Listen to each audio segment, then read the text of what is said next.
जळगावच्या पाचोरा बडगाव शहरासह ग्रामीण भागात स्मार्ट मीटर बसवण्याच्या मोहिमेला शिवसेना शिंदे गटाने विरोध दर्शवला असून महावितरणच्या कार्यकारी अभियंत्यांना निवेदन देत ग्राहकांच्या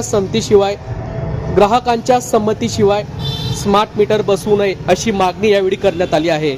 शिवसेनेने दिलेल्या निवेदनात सध्या अनेक भागात वारंवार वीज पुरवठा खंडित होत असल्याचे नमूद करत अशा परिस्थितीत स्मार्ट मीटर बसवणे ग्राहकांच्या हिताच्या नसल्याचे यावेळी शिवसेनेच्या पदाधिकाऱ्यांनी म्हटले आहे। तसेच स्मार्ट मीटरच्या अचूकतेबाबत वाढीव वीज बिलामुळे ग्राहकांमध्ये संभ्रम व नाराजीचे वातावरण असल्याचेही यावेळी दावा करण्यात आला आहे।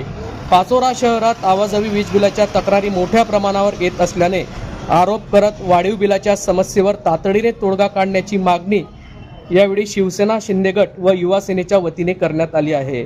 आगामी काळात ही मागणी पूर्ण झाली नाही तर तीव्र आंदोलन छेडण्याचा इशारा शिवसेना शिंदे सेनेने यावेळी दिला आहे। या संदर्भातली माहिती आज दिनांक 1 जुलै रोजी दुपारी 2 वाजता माध्यमांना प्राप्त झाली आहे।